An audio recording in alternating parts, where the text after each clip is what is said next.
पृथ्वी पर जीवन आखिर कहां से आया? इस बात को लेकर वैज्ञानिकों ने जब से ज्ञान विज्ञान पर रिसर्च चालू हुई तब से लगातार वैज्ञानिकों के दिमाग में ये सवाल घूमे जा रहा है कि आखिर पृथ्वी पर जीवन की उत्पत्ति कैसी हुई या पृथ्वी पर जीवन आया कहां से, कैसे आया। इस बात को लेकर चार्ल्स डार्विन से लेकर के अभी तक के सारे वैज्ञानिकों ने स्पेस रिसर्च पर खासा ध्यान दिया है। साथ ही उन्होंने इस बात की भी चर्चा की कि आखिर पृथ्वी पर जीवन शायद किसी एस्टेरॉइड या कोई कॉमेट के जरिए आया होगा। जब भी वह पृथ्वी से टकराया होगा तो उससे जो निकलने वाली गैस से हमारा वायुमंडल बना होगा या हो सकता है उसके बाद जीवन की शुरुआत हुई हो। तो आइए इसी पर आज चर्चा कर लेते हैं। दोस्तों, आप देख रहे हैं वर्ल्ड न्यूज़। कृपया हमारे चैनल को सब्सक्राइब, ज्वाइन और शेयर जरूर करें। तो आज के इस विशेष एपिसोड में हम बात करेंगे कि आखिर पृथ्वी पर जीवन कैसे आया, क्या यह जीवन अंतरिक्ष से आया है। इसी पर नासा के वैज्ञानिकों को उल्कापिंड रयुगु से लाए गए मिट्टी के सैंपल्स में जीवन की उत्पत्ति को सपोर्ट करने वाले यूरेशिल और नाइसिम नाम के दो ऑर्गेनिक मॉलिक्यूल्स मिले हैं। ये दोनों ही जैविक अणु पृथ्वी पर जीवन के निर्माण के लिए जरूरी बिल्डिंग ब्लॉक्स के रूप में भी जाने जाते रहे हैं और इसी अध्ययन को उन मान्यताओं से सपोर्ट भी मिल रहा है जिसमें कि वैज्ञानिक इस बात की ओर इशारा करते हैं कि पृथ्वी पर जीवन के लिए हमारा अंतरिक्ष यानी स्पेस ही जिम्मेदार है। वहीं पृथ्वी पर जीवन उल्कापिंडों या धूमकेतु के जरिए ही पृथ्वी पर आया होगा।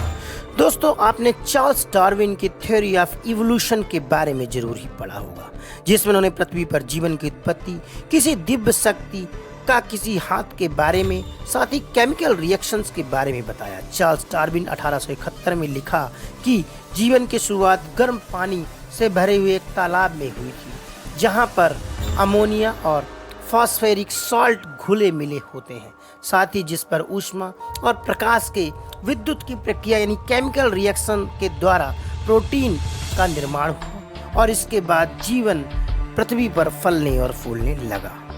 इसके बाद 1953 में स्टैनली मिलर ने भी इसी बात की ओर इशारा किया, साथ ही नए तरह के पृथ्वी पर जीवन के सिद्धांतों को गढ़ डाला। साथ ही इसके बाद वैज्ञानिकों ने लगातार रासायनिक यानी केमिस्ट्री में काफ़ी जोर दिया और उससे रिसर्च करके फाउंडिंग बिल्डिंग ब्लॉक्स के बारे में भी काफ़ी रिसर्च किया।